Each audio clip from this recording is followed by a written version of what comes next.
great, man. These guys make me crazy.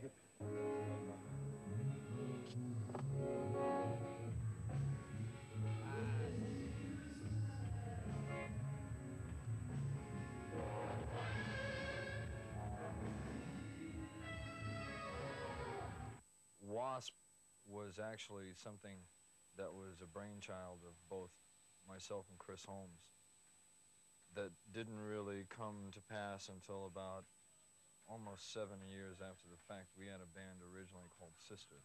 Sister was the first band to do things like using a 5-pointed pentagram, a symbol that's now used where the people are showing the horns of the devil. Out of the Sister experience, I met a guitar player, this tall, blonde young man, 19 years old, named Chris Holmes. Oddly enough, believe it or not, I was thumbing through a copy of Hustler magazine. And there's a section in there, if you're familiar with Hustler, there's a section in the back called Beaver Hunt, which is where all these voyeuristic men send these somewhat less than professional snapshots of their wives in and what have you. And they always have one for the ladies usually, and it says for ladies only. Well, I looked at it and here's this blonde thing standing there, and it's up underneath it says rock and roll animal, and I showed it to the drummer at the time. I says, look at this dude. Look at this guy, a character or what? Real funny. He called me up and he says, well, I hear you're a guitar player. I said, yeah, I play guitar. Because he saw the ad in the magazine. And the first thing I said to him was, how tall are you? And he said, 6'5". I said, how long is your hair? He goes, about halfway to my rear end. I said, you got any zits? He goes, no. I said, come on down. Sister broke up in 1978. We went back to the drawing board, and about 4 years went by from the time of Sister to WASP, and WASP then incorporated this idea of psychodrama, which I've since been told is psychotic people doing drama. At the time we first started playing with Tony, Randy, Chris, and myself, we started playing at a club in Hollywood called the Troubadour.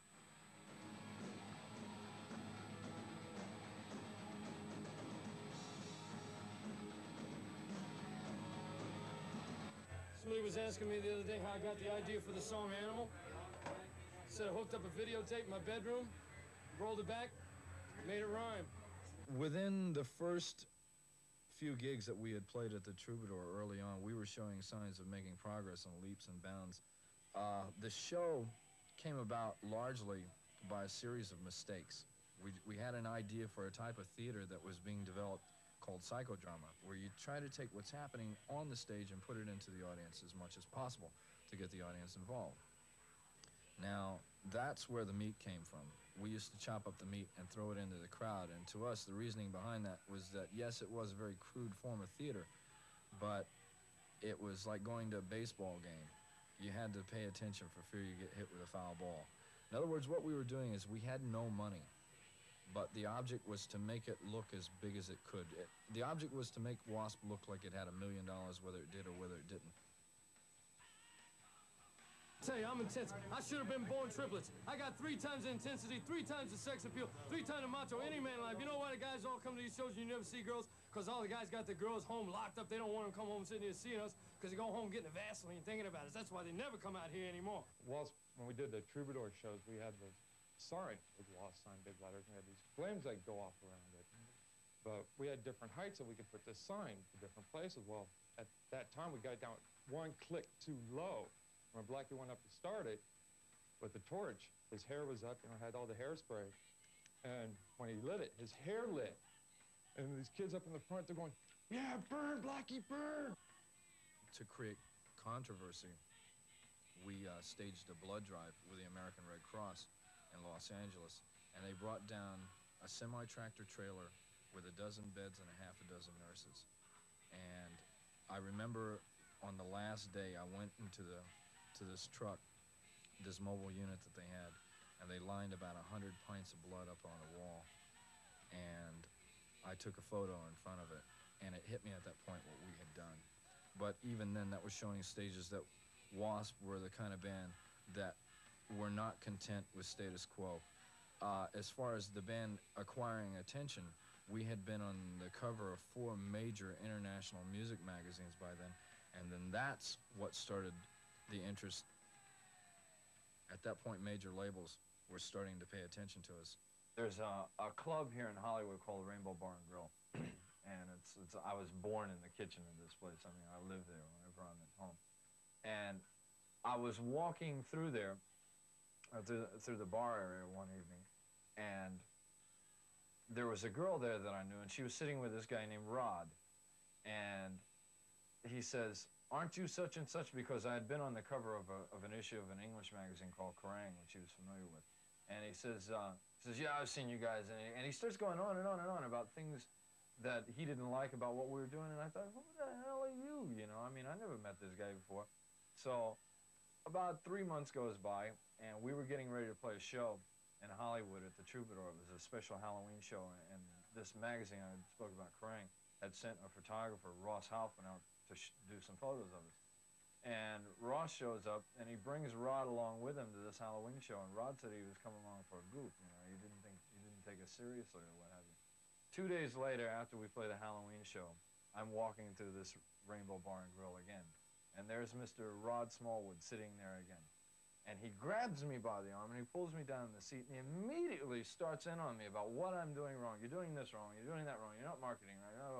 I go, who the fuck are you? You know, I says, here, I'm managing this band by myself, and I'm doing this, and I'm promoting it, and I'm doing all this stuff by myself, and I have no help and no money. And I says, where are you coming off from to tell me this stuff? Now, the first time I met the guy, I hated him. And the second time I met him, I liked him even less, because now he's really come down on me hard. Well, after we talked for about an hour, it dawned on me that he had designs on what we were doing, and he saw something there. By March of 1984, we had landed the deal with Capitol, and we had commenced recording the first album. In that first album was what was later to be regarded as maybe the most controversial song we've ever done, a song called Animal, I Fuck Like a Beast. Animal was a song that, because of its highly controversial lyrical content, was a song that people said would never get a lot of attention. We got a gold disc for it. The first album was called WASP, and it was a collection of songs that had happened within the first year of us playing together. Tony Richards played drums on that first album, but Tony was not to go on any further with us after that. In walked Steve Riley, who at the time was a godsend for us. He was exactly what we were looking for at the time. Animal was probably the first song, Animal being I Fuck Like a Beast, was probably the first song that really caught on for the band. But I Want to Be Somebody was the first real anthem, something that could be exposed overall, so to speak. It came from an idea of, if you remember the old Barney Miller show, there was a guy on there named Ron Glass, who played the part of a guy named Detective Ron Harris. And over the course of the run of the show ran for 11 years. Over the course of this show, after about the 4th or 5th season, Harris started writing a book called Bob, or Blood on the Badge.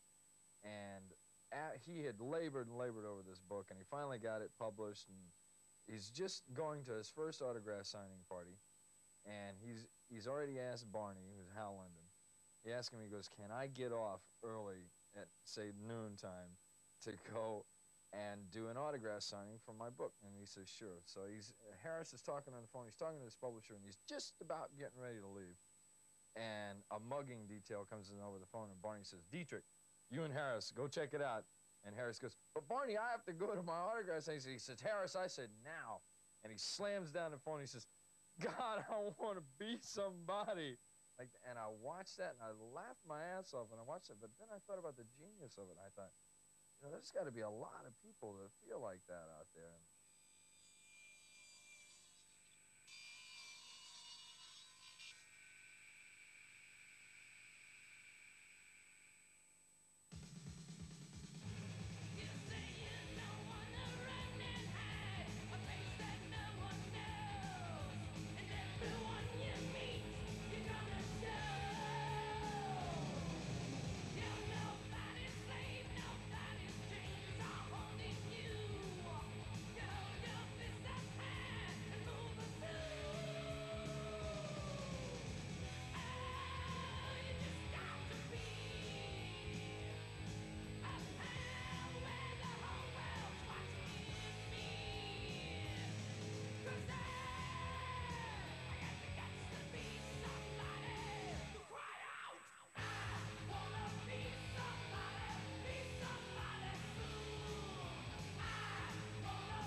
love machine. Those chicks, wow. I had this chick next to me, right? Like we were filming, and this poor bride, she was religious. I was saying stuff to her, and like she was cringing. Her eyes were red and stuff. And she was getting paid $300 a day, and she had to sit there and listen to my bullshit all day long for 3 days, and she was pissed off. I put it this way: I made 300 she got a day. I made it worth it. I made her work for her damn money. And she was okay looking. I hope she sees this.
in September of 1984, we embarked on our first world tour, which took us to England, Europe, Japan, and then back to America. And we were gone for about 9 months the first time. We started on the UK leg of the tour, and that's where the Live at the Lyceum video came from. And that was a landmark video at that time because it shows people exactly what went on. But nevertheless, when you're doing a show like that is that visually intense, I think people are going to come out thinking they see things that never really happened, which is one of the beauties about rock and roll theater.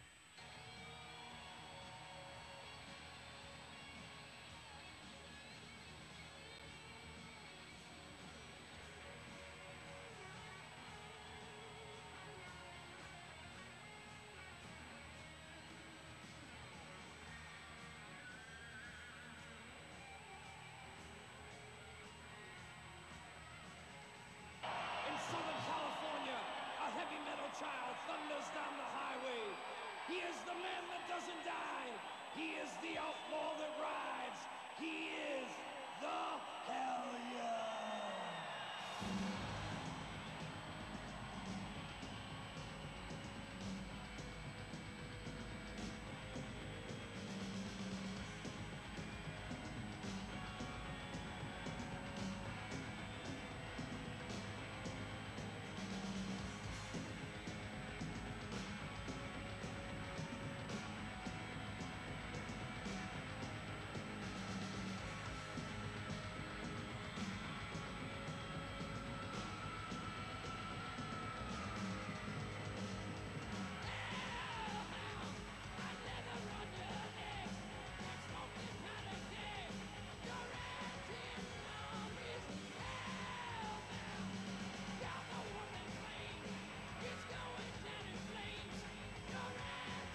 If you know what WASP means, fine, and if you don't, that's fine too. It was the kind of thing that was designed to give everyone something to expand on, to give them some food for thought, so to speak, and give them somewhere to go.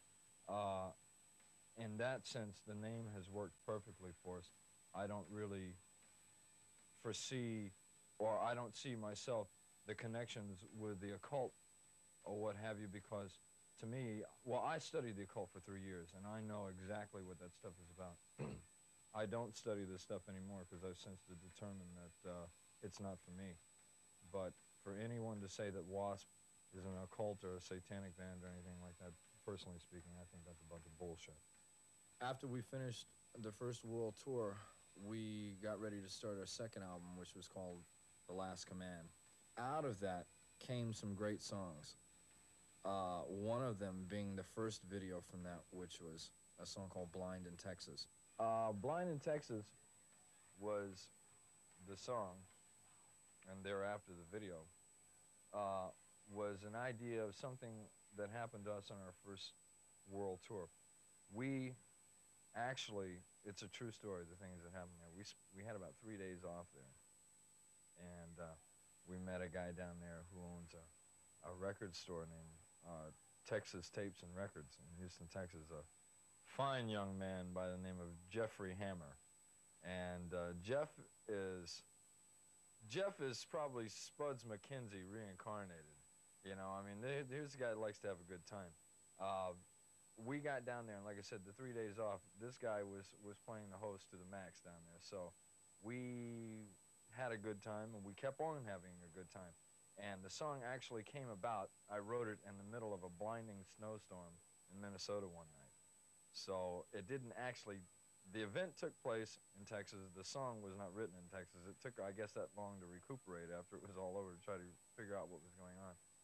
After the song was recorded, we made our first video for the album Last Command out of it. And I would say largely, if you look around my house here and what have you, you'll see things that are direct influences of that video. I mean, here's a city boy coming from New York. You know, if somebody would have told me 10 years ago I'd be living, you know, here I am out here, the cowboy of Calabasas, the Ben Cartwright of rock and roll, I would have told him you were out of your mind. And I wouldn't have given it a second thought, but here I am today.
Raising hell in Austin, just in the sun now. When the hoods down police decided to come round, they said, well, what's the matter with you? What you trying to do? I looked at the man and I said, in Texas, the love story's hot tonight. In Texas, in Texas.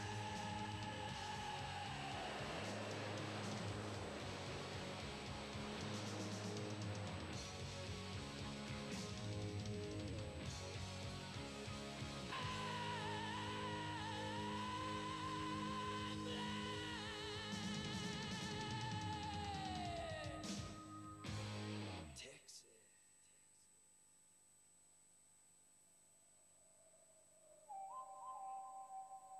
About a year and a half after the debut of our first album, we were commencing work of the second album called Last Command. And right about that time, there was this wonderful organization that cropped up called the PMRC.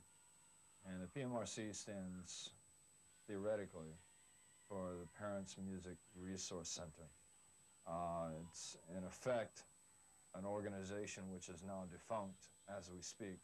They're an evil organization in the sense that whenever you dictate to someone how to live their lives between now and 20 years ago, things should be left to the individual as to what they think they should or should not listen to. If you don't want to listen to what we're doing or you don't want to watch it, then don't buy it. Don't go see it. But there's no reason in the world for anyone to try to put a label on it.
we're playing there, and we go off stage, you know, for this encore, and all the people are like, you know, asking us or screaming to come back on, right?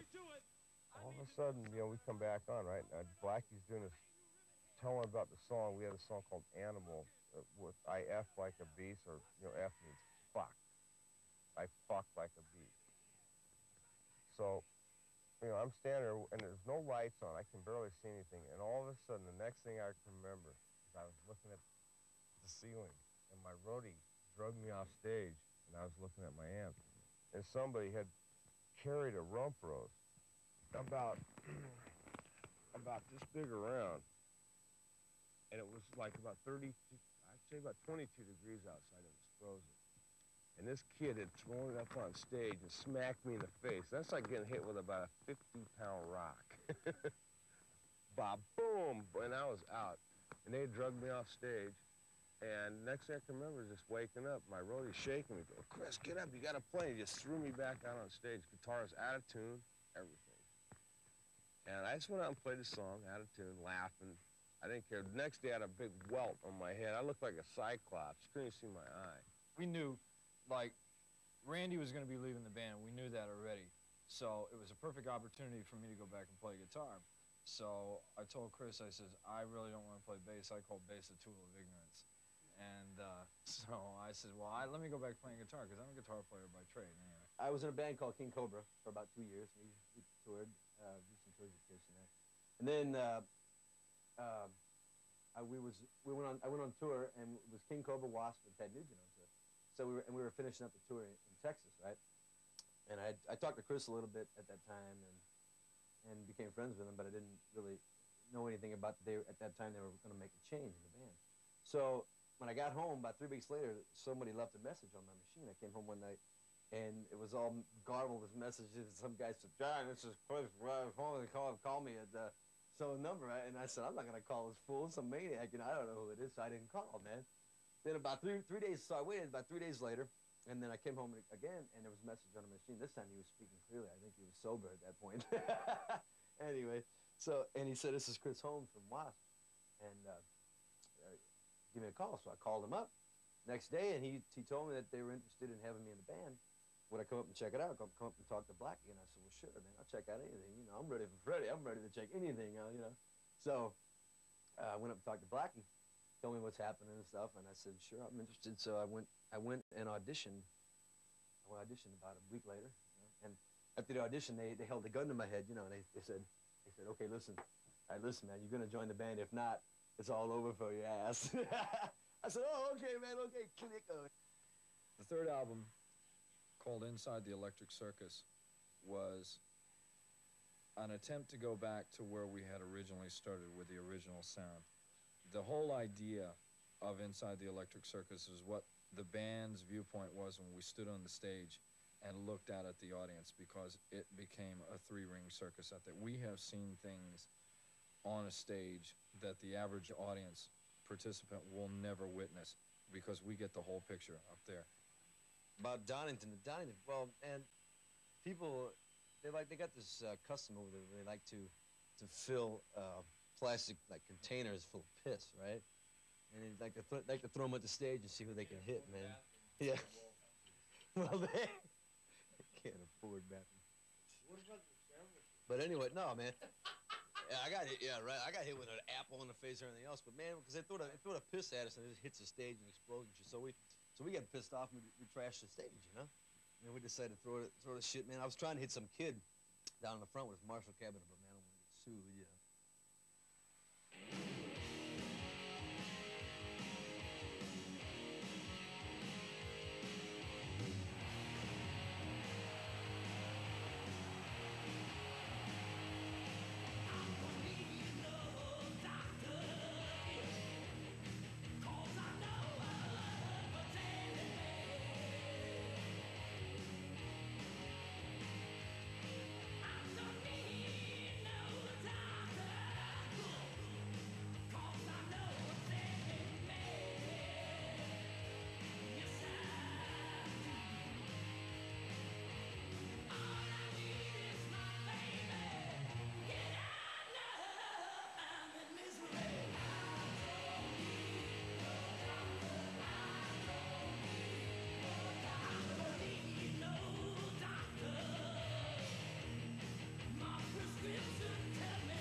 video was directed by David Mallet in London. It was done at Hammersmith Odeon. It was shot on the same day that we played Hammersmith Odeon. Later that night, when we played the actual show, we recorded for the BBC. And there were no overdubs on it or anything. Well, I had to go back to London a couple of days later after that, and I mixed it, and I was surprised at how good it really was. And I went back to the guys, and I says, I think we have something here. I think it's time to do what it is that we do best, which is a live performance. We were then looking for a video to come out of this, and we were approached with an idea for a movie for Ghoulies 2. We went and we looked at the footage, and we decided then at that point that Scream Until You Like It would be the perfect song to showcase an idea like this. To me, it's one of the better experiences that I've had, because the people that ran these creatures made them come to life when we were doing this video. And after it was done, in all honesty, to watch these little guys be put in the box left me with a strange feeling. You'll never know what to expect from the inside. Get your tickets now. Okay, all right. Really scary, mister. Come on in.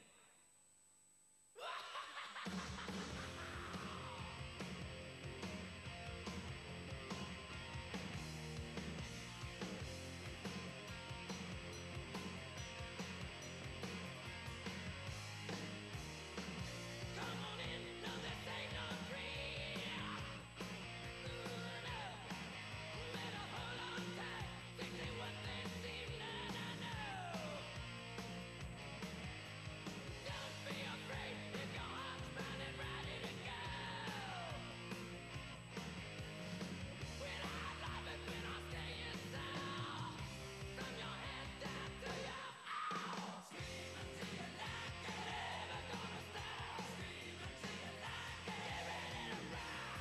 Scream until you like it, you're never gonna stop. Scream until you like it. I'm sending out little boys to play. You know, things like that could really make my day. I must be love, my little killers take you away. When I love it, when I'm staying down, from your head down to your out. Scream until you like it, never gonna stop. Scream until you like it, get ready to rock. Scream until you like it, you're never gonna stop. Scream until you like it. Rock me.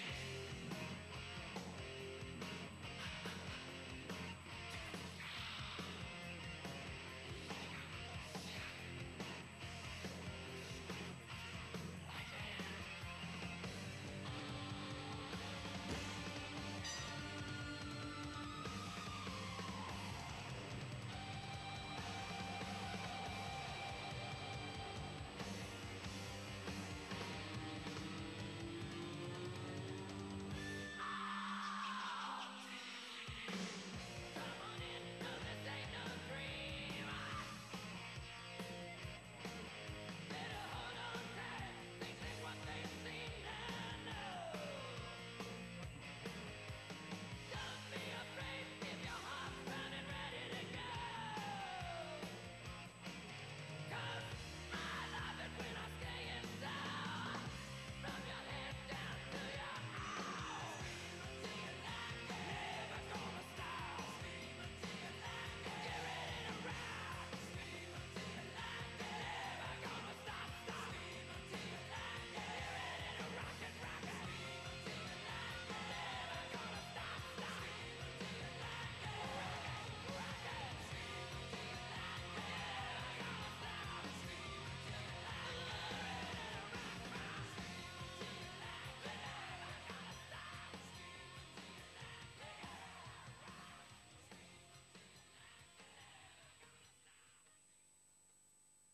Which direction you guys going now? How's the band coming? What's Pomona. happening next? That direction. We're going to Well, which- Pomona. You went that away. For Koima. Towards the That laundry? direction. We're going to be touring Los Angeles and the greater LA area in January. We're doing Pacoima, Torrance, Hawthorne, the Palos Verdes. Downey. It reminded me of a girl I went out with one time. She told me she wanted me to kiss her where it smelled funny, so I took her to Torrance. Yeah, dude. Right.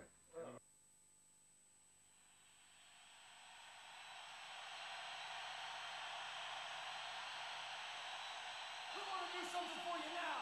Something we've never, ever done anywhere before. This is the son of animal. This is the manimal.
stuff we normally do for you guys that are buying this. This is what happens when you consume massive amounts of drugs and alcohol.